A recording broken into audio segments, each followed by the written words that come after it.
আসসালামু আলাইকুম ওয়া রাহমাতুল্লাহ। প্রিয় দর্শক, আজকের ভিডিওর মাধ্যমে আমি আপনাদেরকে শিখাবো ফিতনা থেকে বাঁচার দোয়া। বর্তমান যুগে দুনিয়ার ফিতনা থেকে বাঁচাই যেন আমাদের জন্য বড় চ্যালেঞ্জ হয়ে গেছে। ফিতনা থেকে আমরা বাঁচতে পারি না। তো এই দোয়াটি বেশি, বেশি করে পাঠ করে আল্লাহ তাআলার কাছে ফিতনা থেকে বাঁচার প্রার্থনা করতে হবে। দর্শক, দোয়াটি গুরুত্বপূর্ণ, সকলেই মুখস্থ করবেন আজকের ভিডিওর মাধ্যমে। চলুন দর্শক, শুরু করছি। আউযু বিল্লাহি মিনাশ শাইতানির রাজীম। বিসমিল্লাহির রহমানির রহিম। আল্লাহুম্মা ইহদিনি। হামজা লাম জবর আল, লাম খারা জবর ল, আল্লাহ। আমি আপনাদেরকে অক্ষরে অক্ষরে, শব্দে শব্দে, ভেঙে ভেঙে সঠিক উচ্চারণ করে এই দোয়াটি বলে দিব। আপনারাও আমার সাথে বলে বলে দোয়াটি মুখস্থ করে নেবেন। আল্লাহ, ল এক আলিফ টান খারা জবর, হা মিম পেশ হুম, আল্লাহুম, হুম বলে গুন্নাহ করতে হবে। হুম, মিম হা জবর মাহ, আল্লাহুম্মাহ, দাল জের দি, আল্লাহুম্মাহদি, নুন ইয়াজের নি, নি এক আলিফ টান, জেরের পরে ইয়া সাকিন। এখানে ইয়ার উপর একটি সাকিন ছিল, ছাপায় হয়তো ভুল হয়েছে, সাকিনটা ওঠেনি। নি, আল্লাহুম্মাহদিনি। লামজের লি, মিম খ জবর মাখ, লে মাখ, লে মাখ, তা পেশ তু, লে মাখ তু, লামজের লি, লি মাখ তু লি, ফা জবর ফা, লি মাখ তু লি ফা, লি মাখ তু লি ফা। আপনারা অনেকেই হয়তো বলবেন, এত ভেঙে ভেঙে বানান করে বলতে হবে কেন? টেনে টেনে বললেই তো হয়ে যায়। আমি বলি আপনাদের জন্য টেনে টেনে বললেই হয়ে যায়, কিন্তু অনেকে এমন আছে যারা আরবি বুঝে না, আরবিতে শিখতে অসুবিধা হয়। তাদের জন্য আমি বানান করে শব্দে শব্দে ভেঙে ভেঙে বলে দেই, যাতে করে তাদেরও হয়ে যায় এবং যারা একটু মোটামুটি পারে তাদেরও হয়ে যায়। তো এজন্যই আমি বানান করে শব্দে শব্দে ভেঙে ভেঙে বলে দেই। আপনারা একটু ধৈর্য ধরে দেখবেন, ইনশাআল্লাহ আমার শেখানো সমস্ত দোয়া, কোরআন তিলাওয়াত সবকিছুই সহিহ শুদ্ধ করে শিখে নিতে পারবেন। আল্লাহুম্মা ইহদিনি লিমা ইখতুলিফা, ফা ইয়াজের ফি, এখানেও জেরের পরে ইয়া সাকিন, এক আলিফ টান। ফি, হাজের হি, ফিহি, লিমা ইখতুলিফা ফিহি, আল্লাহুম্মা ইহদিনি লিমা ইখতুলিফা ফিহি। মিম জের মি, নুন লাম জবর নাল, এই নুন দিয়ে এই লামকে ধরবে। এই যে এটা কিন্তু জজম। মিনাল, হা কফ জবর হাক, কফ জের কি, হাক্কি, হাক্কি, মিনাল হাক্কি। বা জের বি, হামজা জাল জের ইজ, এই হামজা দিয়ে এই জালকে ধরবে। জালের উচ্চারণটা একদম নরম হবে। জিহ্বার মাথা উপরের দাঁতের মাথার সাথে লাগবে এই জালের উচ্চারণটা করার সময়। বি ইজ, নুন জের নি, বি ইজ নি, কাফ জবর কা, বি ইজ নি কা। এই জিম চিহ্নতে অক্ফ করলে, থামলে এই কাফের উপরে জবরটা সাকিন হয়ে যাবে। উচ্চারণটা কেমন হবে খেয়াল করুন। বি ইজ নিক, বি ইজ নিক, মিনাল হাক্কি বি ইজ নিক, আল্লাহুম্মা ইহদিনি লিমা ইখতুলিফা ফীহি মিনাল হাক্কি বিইযনিক।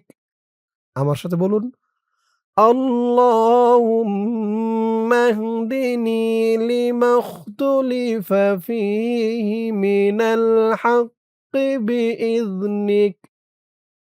হামজা নুন জের ইন, হামজা দিয়ে এই নুনকে ধরবে, এখানে গুন্নাহ হবে, ওয়াজিব গুন্নাহ।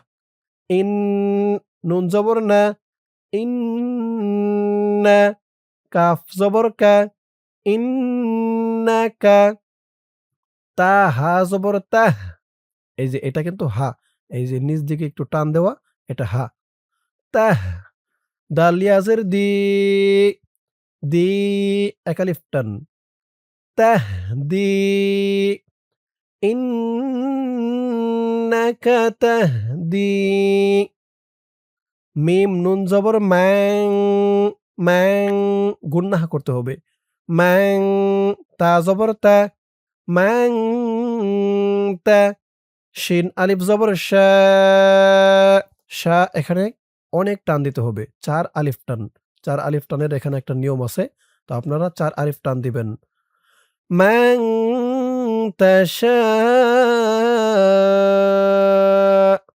হামজা পেশ উ, ইন্নাকা তাহদি মান তাশাউ।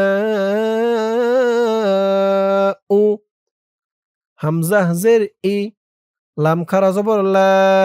এখানে দেখুন লামের উপরে জবর উঠে গেছে। এখানে মূলত একটি খাড়া জবর ছিল, এক আলিফ টান হবে। মাঝে, মাঝে ছাপায় অনেক জায়গায় ভুল ত্রুটি হয়ে যায়। এই যে যেমন ধরুন এখানে এই যে জেরের পরে ইয়া সাকিন, এখানে সাকিনটা ওঠেনি। তারপরে এই যে এখানেও সাকিনটা ওঠেনি, এখানেও সাকিনটা ওঠেনি। তো মাঝে, মাঝে এরকম ছাপায় ভুল ত্রুটি থেকে যায়। ইলা, সদ জের সি, সি বলা যাবে না। সি বললে সিনের উচ্চারণ হয়ে যাবে। বলতে হবে সি, সি। র আলিফ জবর র, র এক আলিফ টান, জবরের পরে খালি আলিফ। ইলা সিরা, ত মিম দুই জের তিম, তিম। এখানে গুন্না হবে। এই মিমের উপরে একটি তাসদিদ ছিল। তাসদিদ। ছাপায় হয়তো ভুল হয়েছে, তাসদিদটা ওঠেনি।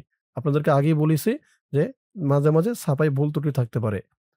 তিম, মিম সিন পেশ মুস, সিরাতিম মুস। তা জবর তা, সিরাতিম মুস্তা। কফ ইয়া জের কি, মুস্তাকি। মিম দুই জের মিন, মুস্তাকিম। এখানে অক্ফ করার কারণে এই যে জেরের পরে ইয়া সাকিন এক আলিফ টানটা ৩ আলিফ হয়ে গেছে। এই বলে ৩ আলিফ টান দিয়ে এই মিমকে ধরেছে, মিমের নিচে ২ জের সাকিন হয়ে গেছে। ৩ আলিফ টান মধ্যে আরজে। মুস্তাকিম,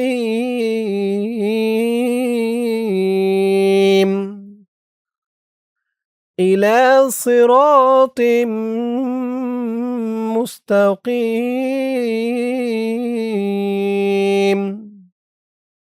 ইন্নাকা তাহদি মান তাশাউ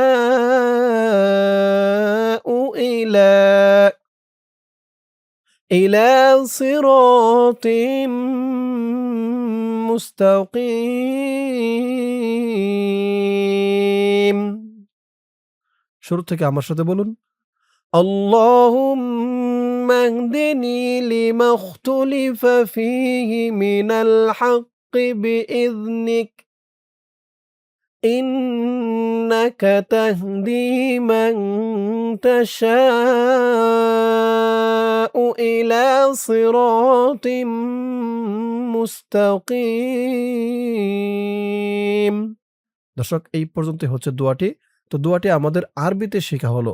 এখন আমি আপনাদেরকে এই দোয়াটির বাংলা উচ্চারণ বলে দিব। অনেকের আরবিতে শিখতে বুঝতে অসুবিধা হয়। বাংলাতে বলে দিলে একটু শিখতে সুবিধা হয়। তো তাদের সুবিধার্থে বাংলা উচ্চারণটাও আপনারা আমার সাথে বলুন, ইনশাআল্লাহ এই দোয়াটি একদম সহিহ শুদ্ধ করে শিখে নিতে পারবেন।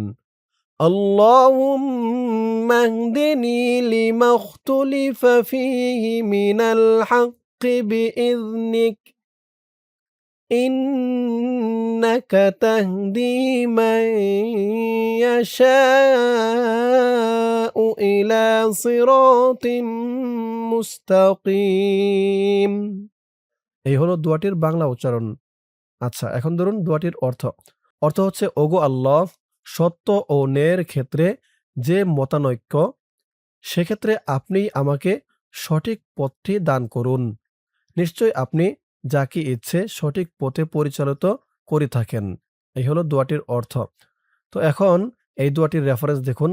সূরা বাকারা আয়াত ২১৩, সহিহ মুসলিম হাদিস নং ১৮১১। এই হচ্ছে হাদিসের রেফারেন্স। তো দর্শক বুঝতেই পারছেন, সহিহ হাদিস। দোয়াটি সকলেই মুখস্থ করে নিবেন। মুখস্থ করে বেশি, বেশি করে পাঠ করবেন। বিশেষ করে ৫ ওয়াক্ত নামাজের পরে এই দোয়াটি পাঠ করবেন। আল্লাহ তাআলা আপনাকে দুনিয়ার সমস্ত ফিতনা থেকে বাঁচিয়ে রাখবেন। তো দর্শক সকলেই মুখস্থ করবেন। দোয়া করি আল্লাহ তাআলা সকলকে দোয়াটি মুখস্থ করার তৌফিক দান করুক এবং আমল করার তৌফিক দান করুক। সকলে বলি আমিন। তো দর্শক আজকের ভিডিওর মাধ্যমে আমি আপনাদেরকে গুরুত্বপূর্ণ একটি দোয়া শিখালাম। ইনশাআল্লাহ এর পরের ভিডিওতে অন্য কোনো দোয়া বা সূরা শিখাবো। আপনারা কোন দোয়া বা সূরা শিখতে চান এই ভিডিওতে কমেন্ট করে জানাতে পারেন। তো আজ এই পর্যন্তই। সকলেই ভালো থাকবেন। আসসালামু আলাইকুম ওয়া রাহমাতুল্লাহ।